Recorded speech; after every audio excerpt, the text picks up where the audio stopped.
Video শুরুতে আপনি যে ব্ল্যাক এইচডিআর ভিডিওগুলো দেখতে পেলেন, আপনি চাইলে কিন্তু আপনার নর্মাল যে ভিডিওগুলো রয়েছে ওইগুলো কিন্তু আপনি এইরকম কালার কিন্তু করতে পারবেন।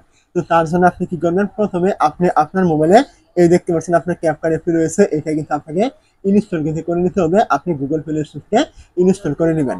তো ক্যাপকাট অ্যাপটি ইনস্টল করে নেওয়ার পর আপনি কি করবেন, এইখানে চলে আসবেন। তো ক্যাপকাট অ্যাপের ভিতরে চলে আসার পর আপনি কি করবেন, এইখান থেকে দেখতে পাবেন আপনার সামনে এরকম একটি নিউ প্রজেক্ট নামে একটি অপশন চলে আসবে। আপনি ভিডিও এডিট করার জন্য এখান থেকে প্রথমেই এই যে নিউ প্রজেক্ট রয়েছে এইখানে ক্লিক করবেন। তো নিউ প্রজেক্টে আপনি যখনই ক্লিক করবেন, এখানে কিন্তু আপনার সামনে এরকম আপনার মোবাইলের যতগুলো ভিডিও রয়েছে সমস্ত ভিডিও কিন্তু এখান থেকে চলে আসবে। তো এইখান থেকে আপনি যে ভিডিওটি এডিট করবেন, আপনি কি করবেন, এখান থেকে ওই ভিডিওটি আপনাকে এখান থেকে সিলেক্ট কিন্তু করতে হবে। তো এখান থেকে আপনি যে ভিডিওটি এডিট করবেন ওই ভিডিওর উপরে ক্লিক করে ভিডিওটি সিলেক্ট করবেন। ভিডিওটি এখান থেকে সিলেক্ট করে দেওয়ার পর এখান থেকে আপনি দেখতে পাবেন এই যে অ্যাড নামে একটা অপশন কিন্তু এখানে শো হবে, দেখতে পাচ্ছেন এই যে কর্নারে। আপনি এই অ্যাডে ক্লিক করবেন। যখন আপনি অ্যাডে ক্লিক করে দিবেন, এখান থেকে দেখতে পাবেন এরকম কিছুক্ষণ লোড নিয়ে কিন্তু আপনার এই ভিডিওটি আরো একটি এরকম নতুন ইন্টারভিউতে কিন্তু ওপেন কিন্তু এখান থেকে হয়ে যাবে। দেখতে পাচ্ছেন এমন একটা ইন্টারভিউ কিন্তু আপনি এখান থেকে পেয়ে যাবেন। তো যখন আপনার এমন ইন্টারভিউ চলে আসবে, আপনি এইখান থেকে দেখতে পাবেন এই যে নিচে অনেকগুলো অপশন এখান থেকে রয়েছে, এইগুলোকে আপনি এইভাবে টানবেন। তো এইগুলো এইভাবে টানার পর এখান থেকে আপনি দেখতে পাবেন এই যে অ্যাডজাস্ট নামে একটা অপশন এখানে থাকবে, আপনি এখানে একটি ক্লিক করবেন। তো অ্যাডজাস্টে আপনি যখনই ক্লিক করবেন, আপনার সামনে কিন্তু এই দেখতে পাচ্ছেন এই যে তার নিচে অনেকগুলো অপশন কিন্তু এখানে থাকবে। তো আপনি এই অপশনগুলো কিন্তু খুবই গুরুত্বপূর্ণ, এগুলো দিয়ে কিন্তু আপনাকে ওই রকম কালার কিন্তু এডিট করতে হবে। তো এইগুলো আপনারা কখনোই স্কিপ করার চেষ্টা করবেন না। তো এখান থেকে আপনি এগুলো যখনই টানবেন, তো আপনি কিন্তু এখানে একটি অপশন পেয়ে যাবেন, দেখতে পাচ্ছেন এই যে ব্রাইটনেস নামে। তো আপনি এখানে ক্লিক করবেন। যখন আপনি এই জায়গায় ক্লিক করে দিবেন, এখান থেকে দেখতে পাবেন এই যে কমানো এবং বাড়ানো।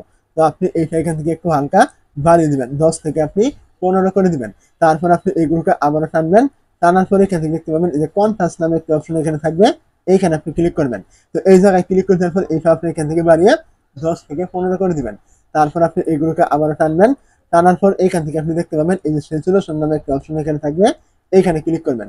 এই জায়গায় ক্লিক করে দেবেন, এইটা আপনি এখান থেকে বাড়িয়ে 5 থেকে আপনি 10-এর ভিতরে আপনি রেখে দিবেন আপনার ভিডিও অনুযায়ী। তো এখান থেকে এইটা বাড়িয়ে দেওয়ার পর এগুলোকে আপনি আবার টানবেন এবং এইখানে দেখতে পাবেন এই যে আপনার একটি অপশন শো হচ্ছে ফ্রিল্যান্স নামে। তো আপনি কি করবেন, এইখানে ক্লিক করবেন।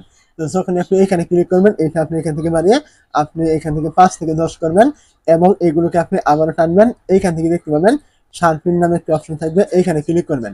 এই জায়গায় ক্লিক করে দেওয়ার পর এইটা আপনি এখান থেকে বাড়িয়ে 50 থেকে 60 করে দিবেন। তারপর আপনি এইগুলোকে আবারও টানবেন। এইখানে দেখতে পাবেন এইচএসএল নামে একটা অপশন রয়েছে, এইটা কিন্তু খুবই গুরুত্বপূর্ণ। তো আপনি কি করবেন, এইখানে একটি ক্লিক করবেন। তো এই জায়গায় ক্লিক করলে এখান থেকে আপনি অনেকগুলো কালার এখান থেকে পেয়ে যাবেন। এই কালারগুলোর ভিতর থেকে এইখান থেকে দেখতে পাবেন এই যে সবুজ কালার রয়েছে একটি কালার, আপনি এইখানে ক্লিক করে সিলেক্ট করবেন। তো যখন আপনি এইখানে ক্লিক করবেন, এইখান থেকে আপনি দেখতে পাবেন এই যে নিচে অনেকগুলো কালার কিন্তু এখান থেকে শো হচ্ছে। তো আপনি কি করবেন, এইগুলোকে এইদিকে কমিয়ে মানে মাইনাস আপনি 100 করবেন। এইখান থেকে এইটা এখান থেকে মাইনাস আপনি 100 এখান থেকে করে দিবেন। তো এখান থেকে -100 করলাম। তারপরে এই নিচে দেখতে পাচ্ছেন এইটা আপনি এখান থেকে -100 এখান থেকে করে দিবেন। তো এই তিনটা এখান থেকে মাইনাস করে দেওয়ার পর এইখান থেকে আপনি দেখতে পাবেন এই যে হলুদ কালারের কি রয়েছে অপশন। তো এইখান থেকে আপনি এই হলুদ কালারে ক্লিক করে সিলেক্ট করবেন। তো যখন আপনি হলুদ কালারে ক্লিক করে সিলেক্ট করবেন, এইখান থেকে আপনি এইটাও এখান থেকে একদম মাইনাস করে দিবেন। তার নিচেটা এখান থেকে মাইনাস আপনি 100 করে দিবেন। তার নিচেটা আপনি এখান থেকে -100 করবেন। তো এইগুলো এখান থেকে করে দেওয়ার পর এখান থেকে দেখতে পাচ্ছেন এই যে আপনার ব্যাক অপশন রয়েছে, এখানে আপনি এইখানে ক্লিক করবেন। তো যখন আপনি এই জায়গায় ক্লিক করে দিবেন, এখান থেকে দেখতে পাচ্ছেন এখন আমি যদি ভিডিওটি প্লে করি, তাহলে এখান থেকে দেখতে পাবেন ভিডিওটি কিন্তু আপনার ব্ল্যাক এইচডিআর কিন্তু এখান থেকে হয়ে গেছে। এখন আপনি এখান থেকে কি করবেন, এই টিক মার্ক দেখতে পাচ্ছেন, এখানে আপনি ক্লিক করবেন। তো টিক মার্কে ক্লিক করে দেওয়ার পর এখন কিন্তু আপনার এই ভিডিওটি কিন্তু একদম সম্পূর্ণ কিন্তু এডিট কিন্তু এখান থেকে হয়ে গেছে।